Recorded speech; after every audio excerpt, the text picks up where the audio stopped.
Pues vamos a continuar con el estudio de la palabra. Nada más hacerles un comentario de lo que decía Uve al principio.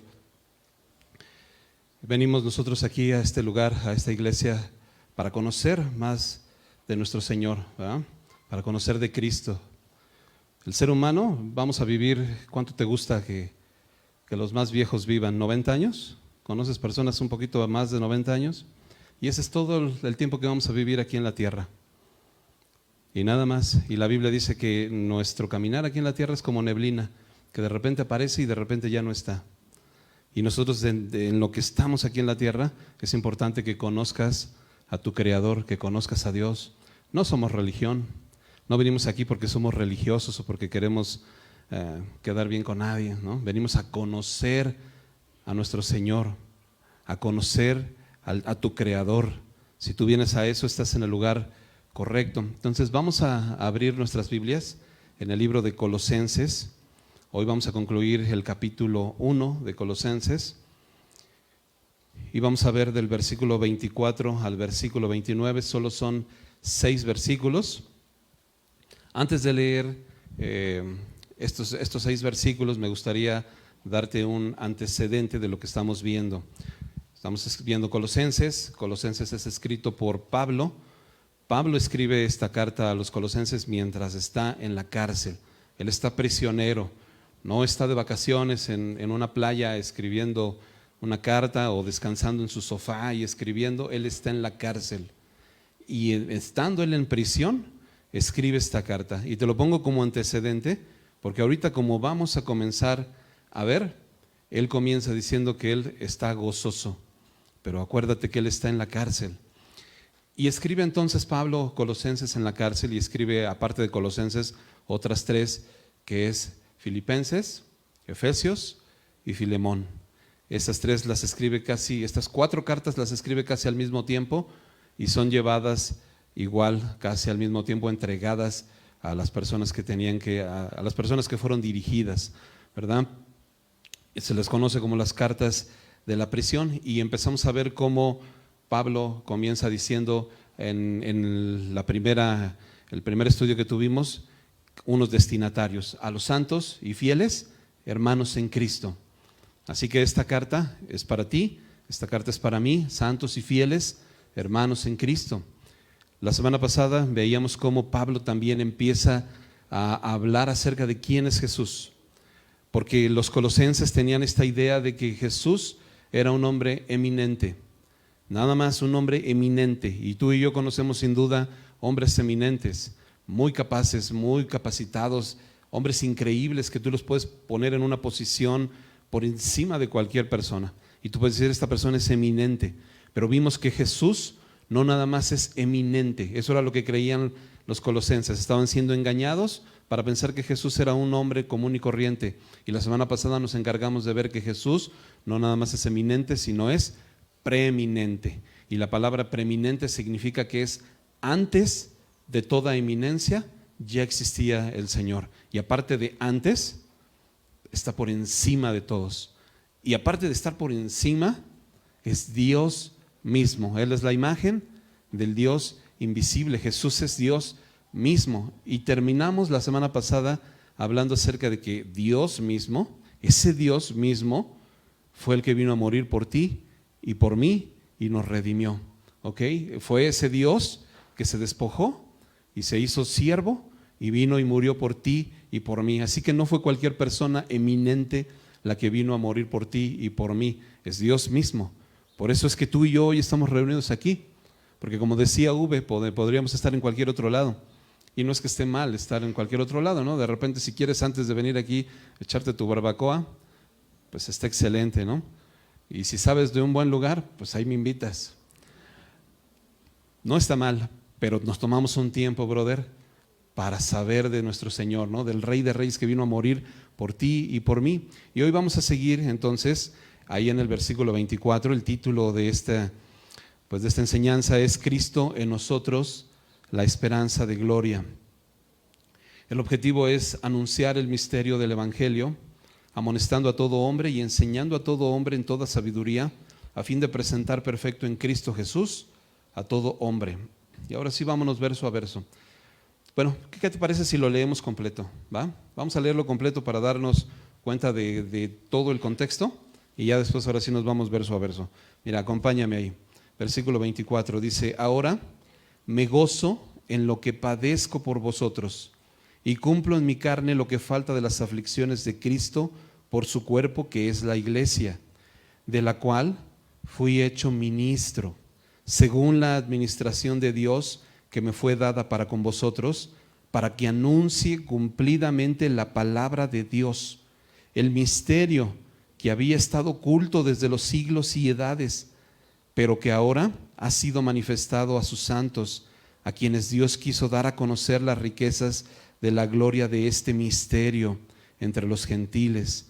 Y este misterio, brother, 2 puntos, dice que es Cristo en vosotros, la esperanza de gloria, a quien anunciamos, amonestando a todo hombre y enseñando a todo hombre en toda sabiduría, a fin de presentar perfecto en Cristo Jesús a todo hombre, para lo cual también trabajo, luchando, no según mis fuerzas, ¿verdad? Dice, según la potencia de Él, la cual actúa poderosamente en mí.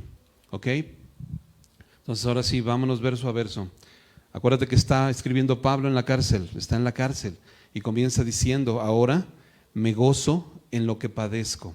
Fíjate cómo él estaba padeciendo. Para empezar, estaba preso, ¿no? Y yo creo que cuando una persona está encarcelada, está presa, no precisamente está en una condición muy a todo dar, ¿verdad? Yo creo que ya está en una posición complicada. Si a veces cuando estás aburrido en tu casa ya no sabes qué hacer, imagínate estando preso. Y Pablo se encontraba en esta condición, pero él está escribiendo esta carta y dice: me gozo en lo que padezco.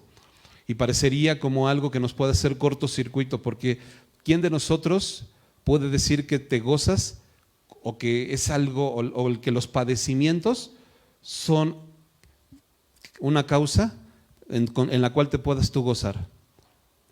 Definitivamente un padecimiento no es una causa en la cual te puedas tú gozar. Pero Pablo estaba diciendo: yo me gozo en los padecimientos, en lo que padezco por ustedes, y cumplo en la carne, ¿no? En mi carne, lo que hace falta de las aflicciones de Cristo por su cuerpo, que es la iglesia. Y Pablo había cumplido y había padecido mucho por la iglesia.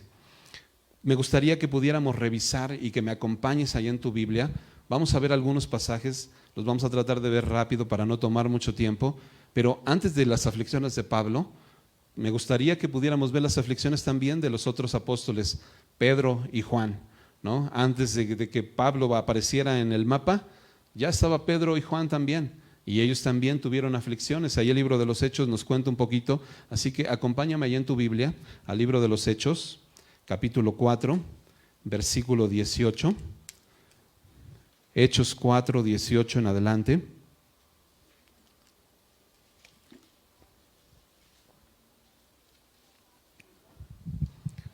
Dice que nos cuenta la Biblia, te doy un poquito de trasfondo. En el capítulo 4 nos empieza a decir que Pedro y Juan, estos dos apóstoles, empiezan a compartir el Evangelio. Y empiezan a compartir el Evangelio a todo el mundo, ¿no?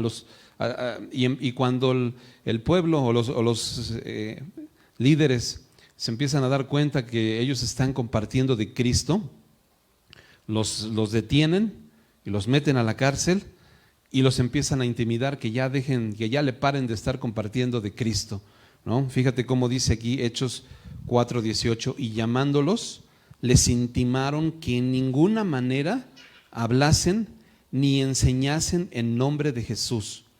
Mas Pedro y Juan respondieron diciéndoles: juzgad si es justo delante de Dios obedecer a vosotros antes que a Dios, porque no podemos dejar de decir lo que hemos visto y oído. Ellos entonces los amenazaron y los soltaron, y no hallando ningún modo de castigarles por causa del pueblo, porque todos glorificaban a Dios por lo que se había hecho, ¿no? Y eso era lo que había pasado, ¿no? Ya los habían agarrado. Yo sé que no es algo padre. Imagínate que estás compartiendo la palabra y no nada más llega y te dicen no quiero, sino que vienen la policía y te agarra y vámonos, ¿no? Y te llevan y te amedrentan y te amenazan y te dicen: ¿sabes qué? ya párale. Pero fíjate qué es lo que contestaron ahí mismo ellos en Hechos 4, en el versículo 29. Fíjate cómo continúan. Dice, y ahora ellos están orando, ¿no?, al Señor. Ahora, Señor, mira sus amenazas. Ellos están refugiando en Dios. Mira sus amenazas y concede a tus siervos un lugar donde puedan huir. ¿Sí es lo que dice ahí tu Biblia? Concédenos a tus siervos un lugar a donde escapar, a donde irnos lejos de esta aflicción. No, ellos estaban diciendo, concédeles a tus siervos que con todo denuedo, y la palabra denuedo es valor, que con todo valor hablen tu palabra, mientras extiendes tu mano para que se hagan sanidades y señales y prodigios mediante el nombre de tu santo Hijo. Fíjate cómo ellos, a pesar de haber sido intimados, ellos no estaban dispuestos a huir. Ellos no llegaron con Dios y dijeron, ay Señor, ayúdanos, ¿ahora qué hacemos? ¿Qué vamos a hacer? ¿No? Nos están maltratando, ya nos dijeron que no, ¿qué vamos a hacer? Ellos siguieron y le pidieron al Señor valor, danos valor, Señor, para poder compartir tu palabra. Y eso es lo que hicieron. Así que vamos pásate ahí mismo a Hechos, pero ahora al capítulo 5, para darnos cuenta que no les bastó que los hubieran detenido, pero ellos continuaron anunciando el mensaje de Cristo y empezaron a hablar de nuevo de Cristo a todo mundo. Y fíjate qué pasó ahí en Hechos capítulo 5, versículo 40. Hechos 5:40 dice, y convinieron con él y llamando a los apóstoles, después de azotarlos, o sea, otra vez los volvieron a agarrar y otra vez, ahora sí los azotaron, dice, después de azotarlos, los volvieron a intimar que no hablasen en el nombre de Jesús y los volvieron a poner en libertad. Pero ya esta vez sí les tocaron azotes, brother. Esta vez sí les tocó una reprensión. Y dice, y ellos salieron de la presencia del concilio, como dice ahí tu Biblia, tristes, ¿verdad? Dice, tristes, llorando. Dice, llorando, ¿cómo dice? Gozosos. Ellos salieron de la presencia del concilio gozosos. Gozosos de haber sido tenidos por dignos de parecer afrenta del nombre. Y todos los días en el templo y por las casas no cesaban de enseñar y predicar a Cristo. Y ellos siguieron, brother. ¿Y por qué ellos pudieron permanecer gozosos? Porque ellos sabían de quién estaban predicando. Ellos sabían que no estaban hablando de un hombre eminente. Ellos sabían que no estaban hablando de cualquier hombre. Ellos sabían que estaban hablando del preeminente Dios, la imagen del Dios invisible. Por eso ellos, cuando fueron tenidos, padecieron todo esto, fueron azotados, ellos dijeron, no me importa, porque yo estoy predicando acerca de Dios mismo, de mi Señor, del Creador del universo. A veces cuando tú y yo hablamos de Cristo a otras personas, a veces y eres rechazado por esas personas, ¿cuántas veces no mejor dices, no, pues ya mejor ya no hablo, ¿no? Ya no le voy a decir nada? O estás en tu escuela o estás en tu trabajo y dices, pues mejor ni hablo, ¿no? Ni una sola vez les predico, porque si no van a empezar a decirme que soy el aleluya, van a empezar a decirme que soy el cristianito, van a empezar a decirme que no sé qué tanto, y mejor, dices tú, mejor no hablo. Y lo que estaban diciendo ellos es, estoy hablando no de un eminente, estoy hablando del Rey del universo, brother, es Dios mismo. Como lo comentábamos al principio, tu vida y mi vida, si bien nos va, vamos a vivir 80 años y los más robustos 90 si nos va bien. Y párale de ahí. ¿Y después a dónde va a ir? ¿A dónde vas a ir, brother? Nosotros tenemos una vista eterna. Nuestra vista no es limitada. Y los apóstoles entendían perfectamente bien eso. Por eso ellos no tenían su vista aquí en el ahora. Como muchas de las enseñanzas hoy del humanismo te dicen, no, tú vive el aquí y el ahora, ¿no? Disfruta el aquí y el ahora. Y lo demás después. Y el Señor te dice, necio, esta noche vienen a pedir tu alma. Y todo lo que has hecho, ¿de qué te va a servir? No buscaban a Dios, pero estos hombres no les interesaba, sabían perfectamente bien a quién estaban predicando. Por eso ellos dicen que salieron gozosos, no salieron tristes, no salieron huyendo, y dice que predicaban el evangelio en las casas y en las calles y en el templo y en todos lados estaban predicando el evangelio. una enseñanza práctica, mi hermano. Tú y yo hemos, y ahorita lo vamos a ver más adelante, pero tenemos la comisión de hablar de Cristo. Tú puedes ser influencia donde quiera que tú estés. Si tú estás en tu trabajo, sé influencia en tu trabajo. Yo sé que muchos de nosotros a veces en nuestra propia casa es un poco difícil compartir la palabra. Yo sé que algunos les hemos compartido a nuestra familia, pero Cristo dice que a los suyos vino, bueno, no le recibieron, ¿no? Dice que no pudo hacer ningún milagro con los judíos, ¿te acuerdas? Mejor con los gentiles. Mejor hizo milagros en un pueblo donde no eran judíos.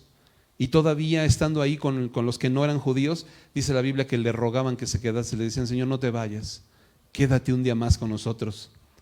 Los que no eran su pueblo, quédate un día más. Y el Señor se quedó un día más con ellos. Pero cuando llegó, dice que pasó de ahí, de esa ciudad, y se fue ahora sí a la ciudad de los suyos. Dice que los suyos le dijeron: no te queremos aquí, vete de aquí. Y no pudo hacer nada con ellos, ¿no? Pero en donde tú puedas hacer influencia, habla de Cristo. En tu trabajo, comparte de Cristo. A tus compañeros, compárteles de Cristo. En tu escuela, comparte de Cristo. En donde quiera que tú puedas hacer influencia, habla de Cristo. Vamos a seguir ahí. Ahora acompáñame ahí mismo en Hechos. Sáltate del 5 hasta el 14, capítulo 14.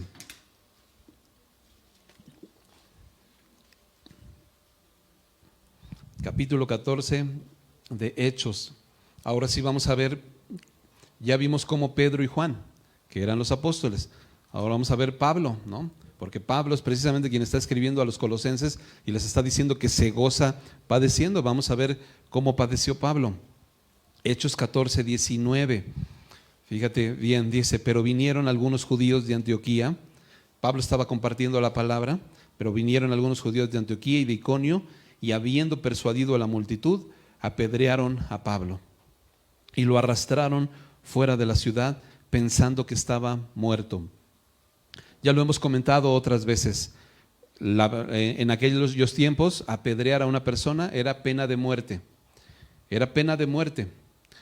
No creas que le aventaban piedritas, brother, de los frijoles, ¿no? De esas que te salen los frijoles y le avientas un piedrazo. No era así. O una piedra que te encuentras en la calle, y eran piedras, ¿no? Para matar. Era pena de muerte. Y lo que ellos estaban haciendo era matarlo. La intención no era nada más lastimarlo, era matarlo.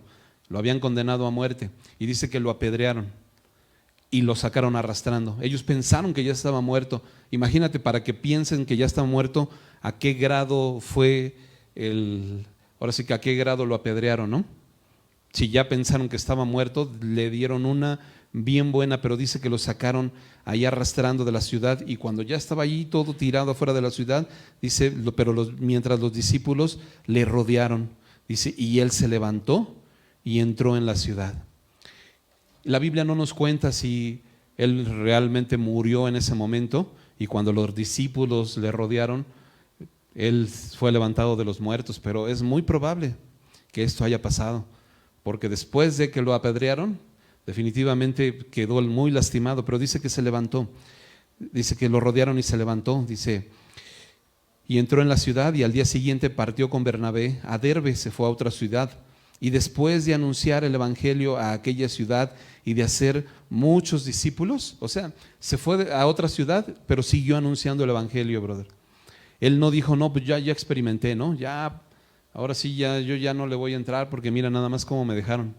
Dice que él siguió anunciando el evangelio en otras ciudades, y después de anunciar y después de hacer muchos discípulos, regresaron a Listra, regresaron al lugar a donde lo habían apedreado. Otra vez volvió a regresar. Y fíjate para qué regresó. Dice: fortaleciendo los ánimos de los discípulos y exhortándoles a que perseveraran en la fe. Por eso Pablo, cuando está escribiendo a los colosenses, me gozo en los padecimientos, él sabe de lo que está hablando porque ya ha padecido. Y les está diciendo: ¿sabes qué? A pesar de que fue apedreado, él regresa. ¿Y sabes con qué objetivo regresó? Si Pablo no hubiera regresado a la ciudad a donde fue apedreado, todos los discípulos que estaban en esa ciudad hubieran pensado: ya huyó, ya tuvo miedo. Y ellos mismos se hubieran quedado, no, ¿sabes qué? Mejor ya no vamos a compartir, mejor ya no hablamos, porque nos va a ir como a Él. Pero Él regresa para animarles y decirles, no, para afirmar su fe y decirles, estamos peleando por Cristo, por Dios mismo, no por un eminente, sino por el preeminente, para que las personas conozcan de Él. Tú y yo estamos aquí, no porque somos religiosos, brother, no porque venimos aquí nada más para pasar un tiempo y quedar bien, estamos aquí para conocer de ese Dios que murió por ti y por mí, de Dios mismo, el que te creó y el que cuando te mueras vas a ir con Él o vas a ir a otro lado. Estamos aquí para conocerle y ellos lo entendían perfectamente y Él entonces está animando los ánimos de los discípulos, fortaleciendo los ánimos, exhortándoles a que perseveraran en la fe y diciéndoles, es necesario que a través de muchas tribulaciones entremos en el reino de Dios. Es necesario que a través de muchas tribulaciones, es necesario, ¿no? Es necesario. El mismo Pablo, después de haber padecido esto, en Romanos 5:3 dice, y no solo esto, Romanos 5:3, no solo esto, sino que también nos gloriamos en las tribulaciones. Fíjate cómo Pablo se gloría en las tribulaciones, se goza en las tribulaciones, salieron gozosos después de haber padecido. ¿Te das cuenta cómo un común denominador es el gozo? Gozosos, gozosos, gozosos, se glorían. ¿Y sabes por qué es un común denominador? Porque el gozo, que dice Pablo, ahí yo me gozo en lo que padezco, el gozo es una manifestación de la confianza en Dios. Si una persona no confía en Dios, no tiene puesta su confianza en Dios, cuando estás en medio de una situación difícil, no vas a poder gozarte, porque el gozo en tu vida es manifestación de confianza, brother. Ellos se gozaban porque era una manifestación de que ellos sabían en quién estaban confiando. Ellos estaban confiando en Dios y lo tenían bien claro. Tú y yo, cuando pasamos por diversas tribulaciones, también es importante que entiendas que en medio de esas situaciones puedes gozarte. Puedes gozarte porque confías en el Señor. Y nos damos entonces cuenta que es necesario a veces padecer por la palabra, ¿verdad? Pablo estaba diciendo, yo me gozo en los padecimientos. Hoy en nuestros días, quizá tú puedes decir, pues hoy en los países pues de acá de este lado no padecemos por causa de Cristo. Gracias a Dios, a cuántos nos persiguen y peligra nuestra integridad física. No peligra nuestra integridad física, ¿eh? Como en aquellos tiempos. Hoy el enemigo, la Biblia dice que Satanás anda como león rugiente, viendo a quién devorar.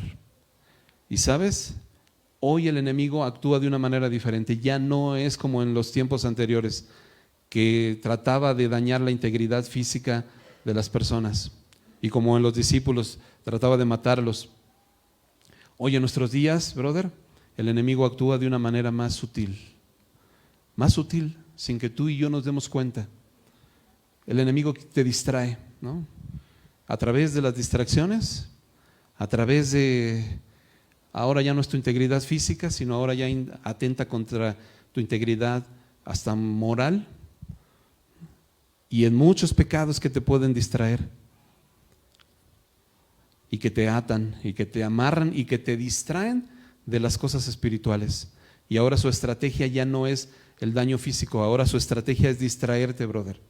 Que te distraigas con cualquier actividad, que te distraigas de cualquier forma, te quiere distraer, de cualquier forma, te esclaviza a la televisión, te esclaviza a alguna actividad física, te esclaviza al fútbol, te esclaviza a algún deporte, a lo que tú quieras, al trabajo te esclaviza. Y con eso desvía tu atención de las cosas de Dios y quedas completamente esclavizado. Por eso hoy debemos de tener cuidado de esos ataques del enemigo, porque hoy la situación es más sutil, brother, ¿no? Tú quedas esclavizado a la serie y no dejas de ver las series, ¿no? Y te levantas viendo series y te acuestas viendo series, y la palabra en tu vida y la palabra de Dios en tu vida, y ya te distrajiste. Te distraes también no viniendo a la iglesia, brother. Yo sé que hoy el COVID está, gracias a Dios, disminuyendo, ¿eh? Y damos gracias a Dios por eso. Y tenemos nosotros la transmisión. A través de la transmisión, pues muchos de nuestros hermanos se pueden conectar, pero la exhortación para todos los que están atrás de la transmisión es: ven y congrégate aquí en la iglesia, ¿no? Es importante que estés viniendo y aprendiendo y congregándote, y que estés aprendiendo de la palabra de Dios, no nada más escuchando un ratito, conectándote, sino de forma presencial. Vamos entonces a pasar a la siguiente parte. Dice entonces, versículo 25. Entonces está hablando Pablo que se goza, ¿no?, de lo que padece en su carne, de las aflicciones. Dice del cuerpo de Cristo, que es la iglesia, versículo 25, de la cual fui hecho ministro. Y la palabra ministro quiere decir siervo, servidor. Date cuenta que Pablo está diciendo: yo fui hecho ministro de la iglesia, ¿no? Ministro, un servidor. Pablo no está diciendo que fue hecho líder.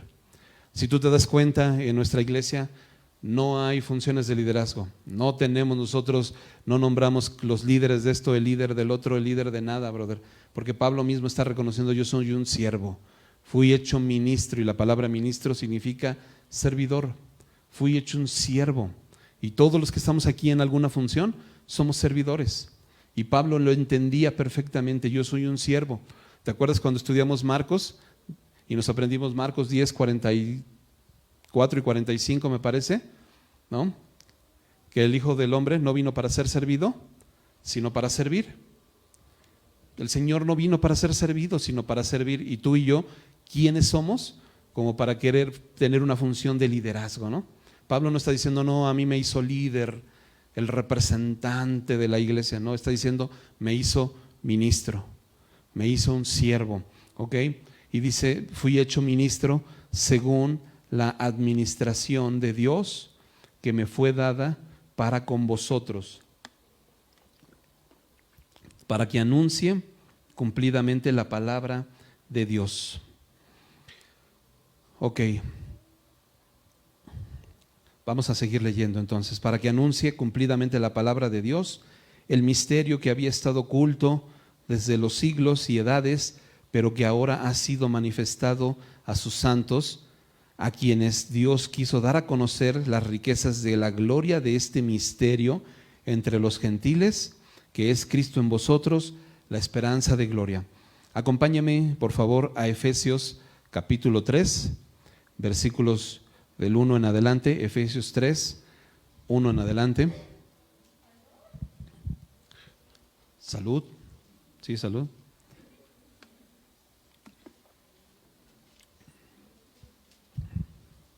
Fíjate bien, está hablando acerca de un misterio y de una administración.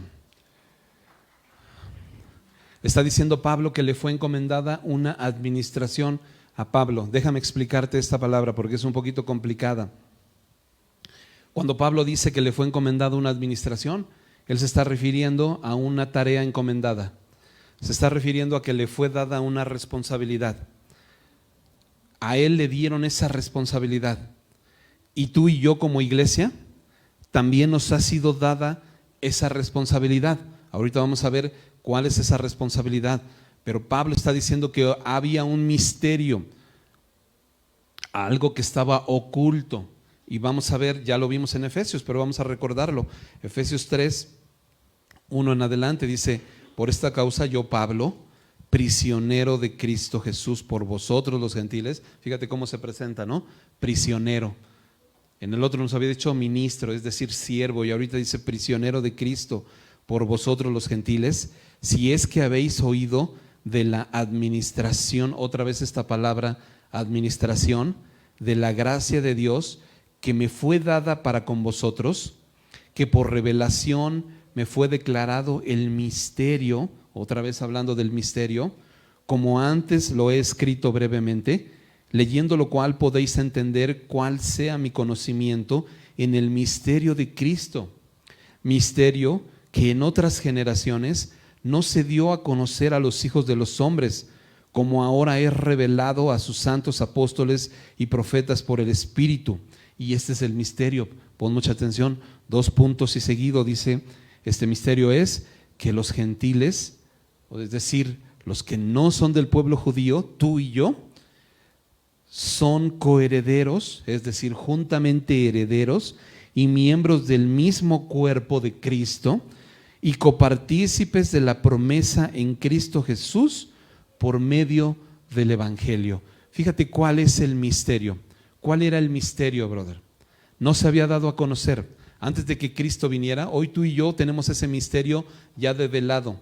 Ese misterio era Cristo Jesús, que Cristo Jesús nos iba a alcanzar a ti y a mí. Tú y yo que no pertenecemos al pueblo judío en la carne, ¿no? Pero que ahora nosotros sabemos que somos el Israel de Dios espiritual. Y dice Gálatas 3:29, y si vosotros sois de Cristo, ciertamente linaje de Abraham sois y herederos según la promesa. Ahora eres heredero, y dice que aquí somos coherederos, es decir, ahora ya somos herederos juntamente con ellos también.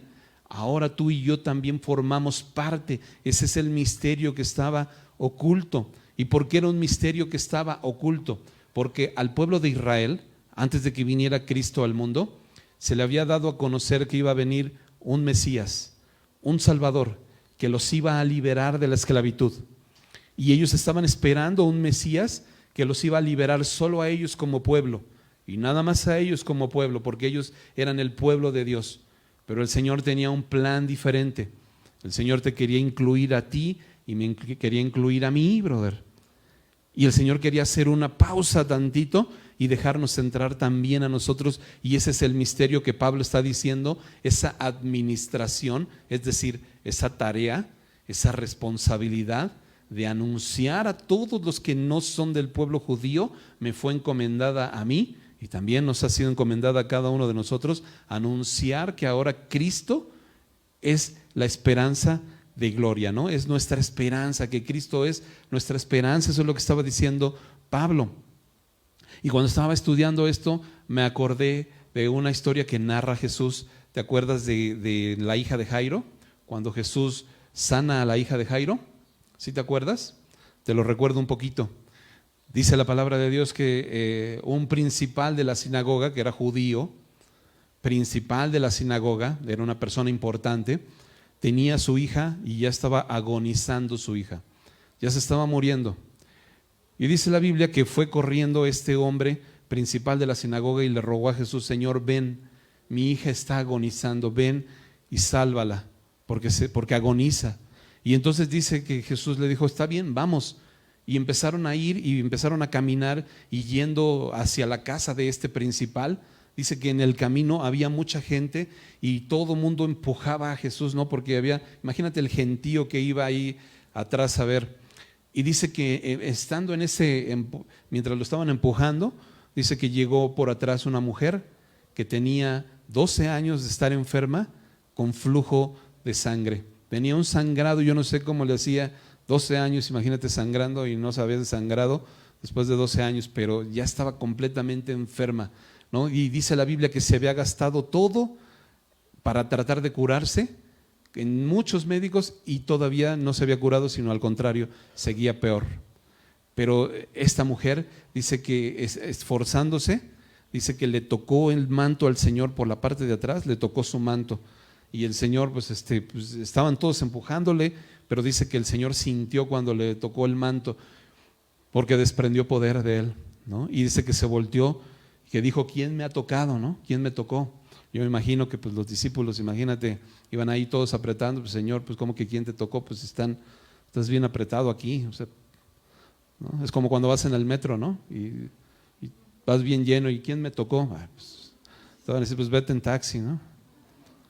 Pero el Señor estaba así, ¿no? Bien apretado. ¿Y quién me tocó? Pues esta mujer lo había tocado, pero lo había tocado con tal fe, ¿no? Que el Señor Jesús se voltea y le dice: hija, no tengas miedo, no tengas temor, sé sana de tu enfermedad. Y entonces se detuvo para sanarla. Y en eso llegan algunos servidores de la casa de este principal y le dicen: ya ni molestes al maestro, tu hija ya se murió, ¿no? Ya no lo molestes, ya se murió. Y entonces Pues imagínate la escena, ¿no? Este principal de la sinagoga diciendo: Jesús, ¿para qué te detuviste a sanarla a ella? Ya se murió mi hija.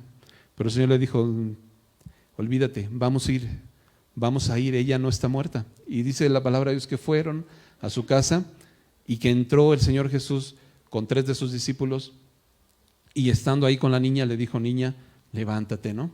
Y se levantó, y dice que todos quedaron muy asombrados de ese milagro que había acontecido. Ahora déjame explicarte un poco. Esta historia de Jairo y la mujer del flujo de sangre nos tipifican a ti y a mí y al pueblo de Israel, porque el pueblo de Israel representa a este principal de la sinagoga, ¿no? Al cual Jesús venía a salvarlo. A la hija de Jairo venía a salvarlo, era el pueblo judío que venía el Señor a salvar. Y en el camino nos atravesamos tú y yo, como esta mujer de flujo de sangre que tenía 12 años de estar enferma. Y así estábamos tú y yo. Sin Dios estábamos enfermos. Sin Dios estábamos muertos, brother. Sin Dios no conocíamos nada, estábamos muertos. Dice la Biblia que esta mujer había gastado todo lo que tenía en médicos y no solamente no se componía, sino estaba peor. Y así estábamos tú y yo.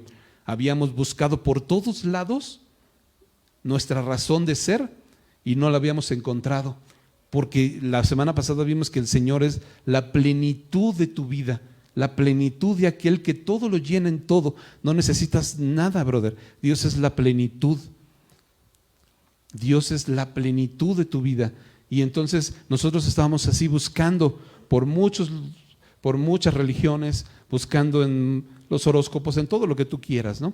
Estábamos metidos buscando encontrar, y no nada más no encontrábamos nada, sino que nos iba peor, hasta que llegó Jesús y nos encontró y nos dio entrada. Y Pablo es lo que está diciendo, ese misterio nadie se lo esperaba, brother. Jesús iba camino a la casa de Jairo a sanar a su hija. Nadie se esperaba que en el camino nos atravesáramos tú y yo a Jesús, y entonces Él nos volteara a ver y nos rescatara. Y ese es el misterio que estaba oculto, que no se le había dado a conocer a las generaciones anteriores. Es lo que está diciendo Pablo aquí en Efesios 3. Dice: misterio que en otras generaciones no se dio a conocer a los hijos de los hombres, como ahora es revelado a sus santos apóstoles y profetas. Y ese es el misterio, que los gentiles, que los que no íbamos a entrar, ahora somos coherederos.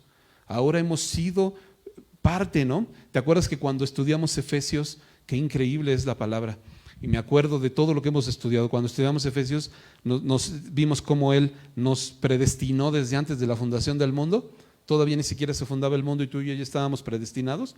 Y luego dice que nos hizo hijos, y luego no solamente hijos, que nos adoptó como sus hijos, y no solamente hijos, sino que nos hizo herederos. ¿Te acuerdas? Nos dio herencia.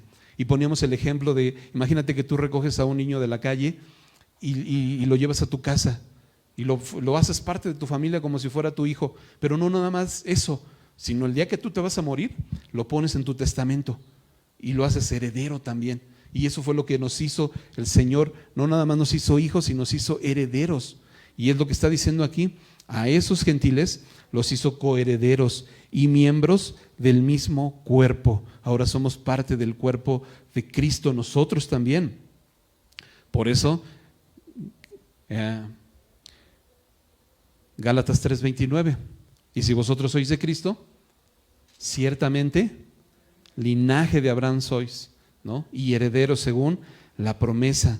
Dice: y copartícipes de la promesa en Cristo Jesús por medio del evangelio, del cual, dice Pablo, yo fui hecho otra vez ministro, es decir, fui hecho siervo por el don de la gracia de Dios que me ha sido dada según la operación de su poder.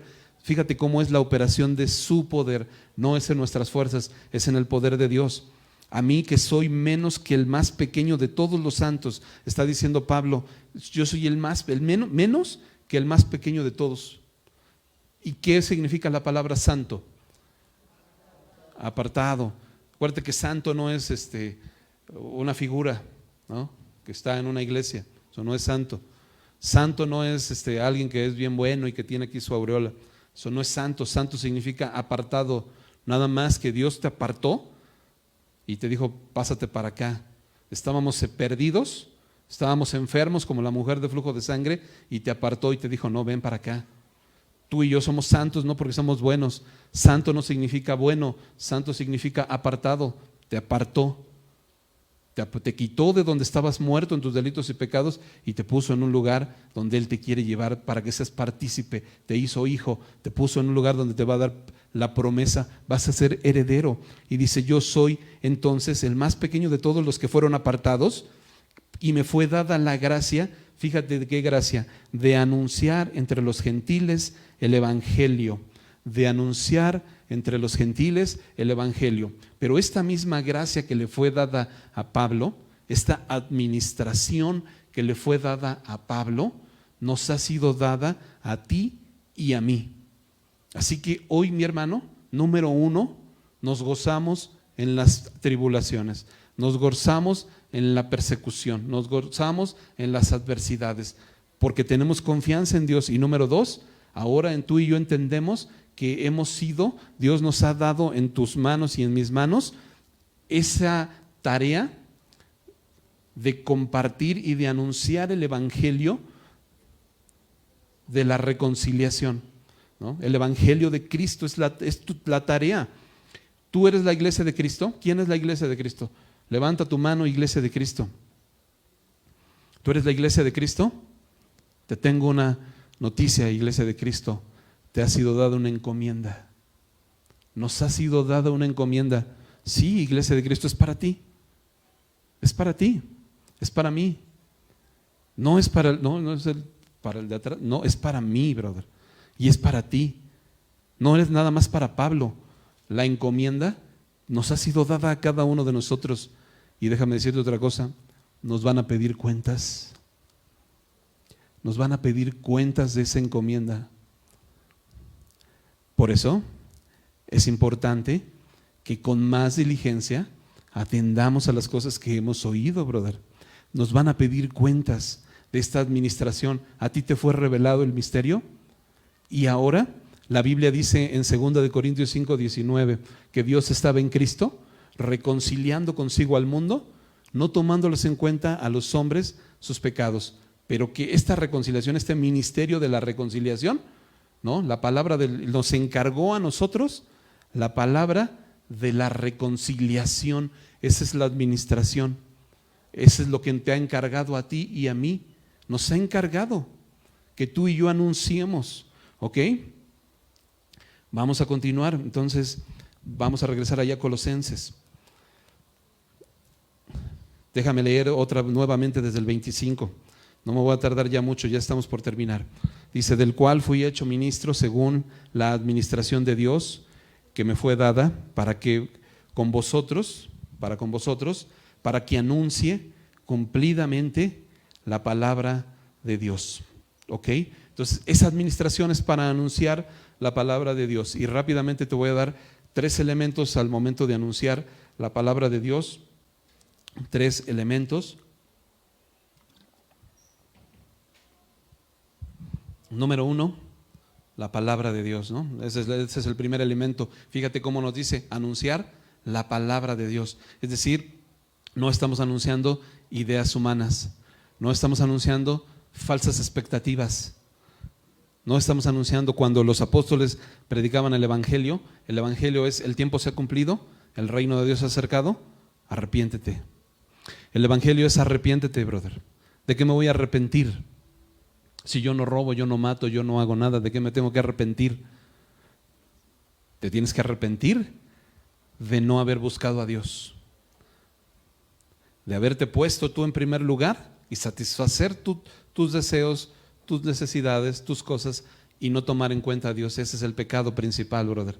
Arrepiéntete. Y hoy da vuelta y busca a Dios. Busca a Dios. Lo primero que vamos a predicar, brother, es la palabra. La palabra, ese es el primer elemento. Cuando tú anuncies el evangelio, anuncia la palabra. No anuncies falsas expectativas. No ven a Jesús y todos tus problemas van a ser resueltos, ¿no? Ven a Jesús y ese hombre o esa mujer que estás buscando, Dios te lo va a dar, esa pareja. brother, no anunciemos falsas expectativas. Ven a Jesús porque lo necesitas, porque es el Creador, porque te va a hacer que recobres tu verdadera identidad como hijo. Y si hijo, heredero de la promesa, te va a hacer recuperar tu identidad que está perdida.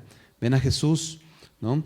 Te doy una cita ahí, segunda de Timoteo, capítulo 2, versículo 15 y 16.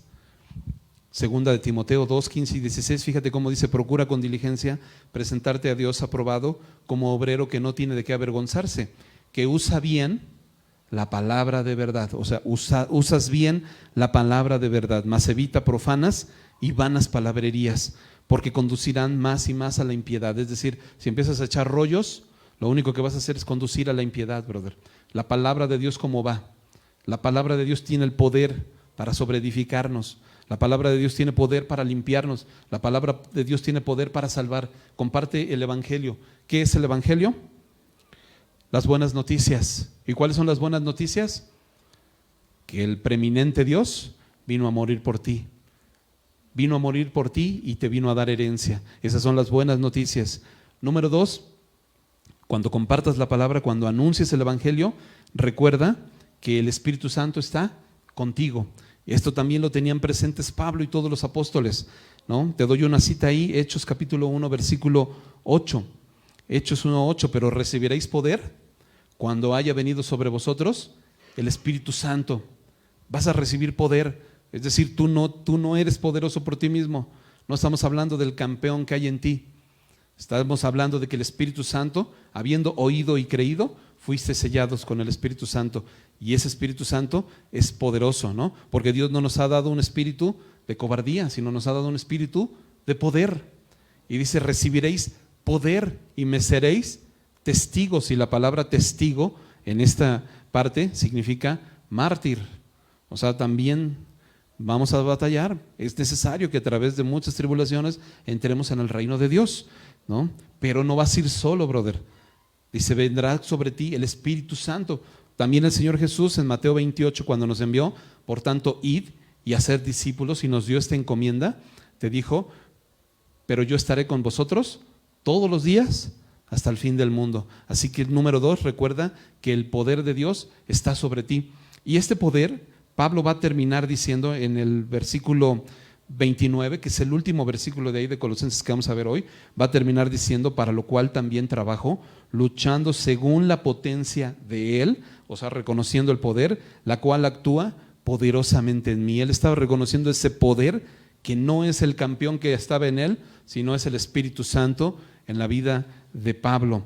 ¿Ok? Entonces, y el último punto, número 3, cuando anuncies el Evangelio, recuerda también que es importante la unidad en el cuerpo de Cristo. Estamos hablando de Efesios y de Colosenses. El cuerpo de Cristo somos nosotros, la cabeza es Cristo, pero la unidad del cuerpo de Cristo es importante, brother.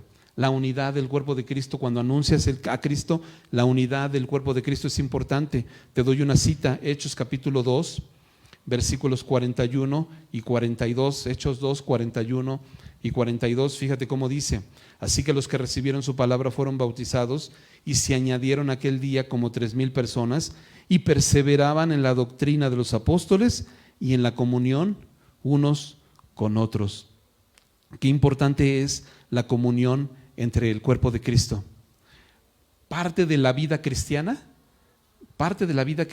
es la comunión del cuerpo de Cristo. Tú y yo no podemos estar completos en la vida cristiana si nos hace falta la comunión del cuerpo de Cristo. Estamos cojos sin la comunión del cuerpo de Cristo. Es su palabra, ¿no? Pero la comunión del cuerpo de Cristo es importantísima. Es importantísima. Por eso, hermanos, les insistimos que no dejen de congregarse. No te dejes de congregar. La comunión entre los hermanos es bien importante. Te doy otra cita, primera de Juan 1, 6 y 7. Fíjate cómo dice: si decimos que tenemos comunión con Él y andamos en tinieblas, mentimos y no practicamos la verdad. Pero si andamos en luz como Él está en luz, ¿qué dice? tenemos comunión unos con otros. Tenemos comunión unos con otros. La comunión como cuerpo de Cristo es importante y la Biblia te dice, si tú tienes una comunión con Él, forzosamente tenemos comunión unos con otros. Forzosamente. Porque si decimos que tenemos comunión y andamos, ¿qué dice ahí? En tinieblas. Si decimos que tenemos comunión y andamos murmurando. ¿Y por qué te menciono la murmuración? Porque la murmuración, brother, fíjate bien lo que te voy a decir, anota esto, la murmuración atenta contra la unidad del cuerpo de Cristo. Si decimos que tenemos comunión y andamos con Él y andamos murmurando, mentimos, brother. Pero si decimos la verdad, si sí tenemos verdaderamente comunión, dice aquí la Biblia, estamos en luz y tenemos comunión unos con otros. Si no andamos murmurando, vamos a poder tener comunión unos con otros. Mi hermano, la murmuración atenta contra la unidad del cuerpo de Cristo. Por eso no murmures de tus hermanos. Muérdete la lengua, brother, cuando quieras estar en una plática en donde tienes que hablar de alguien, muérdete la lengua. No, es que ya vistes a ese, no, es que vistes al hermano, muérdete la lengua, brother. Muérdete la lengua, atenta contra la unidad del cuerpo de Cristo. Y andamos en tinieblas. En ese momento perdemos la comunión. Por eso es importante que tengamos comunión unos con otros. Y la común unión, que es lo que significa comunión, es Dios, que es la cabeza, Él es el que nos une. Y la comunión es presencial, brother. Es importante que vengas a la iglesia de forma presencial. Otra vez los hermanos que están atrás de la transmisión, te invitamos a que vengas de forma presencial. A menos de que estés en otro país, brother, eres bienvenido. Pero si tienes la posibilidad de venir, ven. Porque es lo que Dios nos manda, que podamos estar en esta unidad unos con otros, brother. Porque hombro con hombro, brother, filo con filo se afila. Cuando estamos en comunión unos con otros, aprendemos a perdonarnos. Cuando estamos en comunión unos con otros, aprendemos a tenernos paciencia. Cuando estamos en comunión unos con otros, aprendemos a pasar por alto el oprobio. Cuando estamos en comunión unos con otros, maduramos. Nos lleva a madurar. Cuando estamos en comunión unos con otros, entonces experimentamos dejar de murmurar. En la comunión unos con otros, maduras. El propósito, cuando ves un hermano que, como decía el pastor, el hermano hígado, es ese hermano hígado, qué bendición, brother, porque te ayuda a madurar. El hermano que es más hígado es el que más nos ayuda a todos, porque nos lleva a madurar, nos lleva a practicar el amor, el perdón, cuántas cosas. La unidad del cuerpo de Cristo. Entonces la comunión es importante. Otro pasaje te doy rápido, Juan 17, 21 al 23. Está orando Jesús la oración final en Juan 17 y dice Jesús, versículo 21, para que todos sean uno, está diciéndole al Padre, para que todos sean uno, es decir, unánimes, ¿no? Como tú, oh Padre, en mí y yo en ti, que también ellos sean uno en nosotros, otra vez que sean uno. Fíjate bien. Dice ahí propósito, para que el mundo crea. ¿Te das cuenta cómo al momento de que tú anuncies el evangelio, parte importante es la unidad del cuerpo de Cristo? ¿Para qué? Para que el mundo crea. Dice ahí que tú me enviaste. La gloria que me diste, yo les he dado, para que sean uno, otra vez, para que estén unánimes, así como nosotros somos uno, yo en ellos y tú en mí, para que sean otra vez perfectos en unidad. Otra vez la unidad del cuerpo de Cristo, para que sean perfectos en unidad. Y otra vez, otra palabra otra vez propósito. ¿Para qué? Para que el mundo conozca. En el anterior, para que el mundo crea. Y abajo lo vuelve a repetir, para que el mundo conozca que tú me enviaste y que los has amado a ellos como también me has amado a mí. La unidad en el cuerpo de Cristo brother, es un factor importantísimo para que tú y yo podamos anunciar el Evangelio. No puedes estar anunciando el Evangelio quejándote de tus hermanos, o murmurando de tus hermanos, o metido en chismes con tus hermanos. Es importante que tú y yo entendamos que la murmuración va a atentar contra la unidad del cuerpo de Cristo. No lo hagamos, brother. Entiende que cuando tú lo haces, estás atentando contra este principio que el Señor estaba orando y que le estaba pidiendo que sean uno, que estén perfectos en unidad, Señor. Así que, mi hermano, te recomiendo cuando estés sentado con tu hermano, ¿no? Es padrísimo cuando vamos a comer juntos entre hermanos, pero cuando estés ahí, brother, y si sale a la plática un hermano, frena. A lo mejor no le avientes un bibliazo, ¿no? No, hermano, pero en buena onda dile, hermano, mejor no vamos a murmurar. Acuérdate lo que aprendimos, brother. Hablemos de otra cosa. Hablemos de otra cosa. Y hablando de barbacoa, que lo hablábamos en la mañana, también hablábamos la otra vez cuando cotorreamos con unos hermanos de una barbacoa que está bien buena, ¿no? Ahí les podrá decir si sí o si no. Pero hay muchos temas de los que puedes hablar cuando te reúnes, brother. No necesariamente estar hablando criticando a los hermanos, comiéndote a los hermanos. La murmuración es algo que no es correcto. Vamos a continuar, versículo 27. Entonces, ya vimos que este misterio, ¿no? Este misterio a quien Dios quiso dar a conocer las riquezas de la gloria de este misterio entre los gentiles, que es Cristo en vosotros, la esperanza de gloria. Y en esa esperanza tú y yo estamos firmes, ¿no? A quien anunciamos, amonestando a todo hombre y enseñando a todo hombre en toda sabiduría, a fin de presentar perfecto en Cristo Jesús a todo hombre. La idea de todo esto, mi hermano, que tú y yo conozcamos la palabra, es que nos presentemos perfectos. La palabra perfecto significa maduro, que ya no seamos niños fluctuantes, que andemos en todos lados, no buscando por cualquier lado, sino maduros, presentar a todo hombre maduros, para lo cual también trabajo, luchando según la potencia de Él, la cual actúa poderosamente en mí. Y ya lo vimos, ¿no? Esta potencia es su Santo Espíritu. Es el Espíritu Santo que actúa poderosamente en nosotros.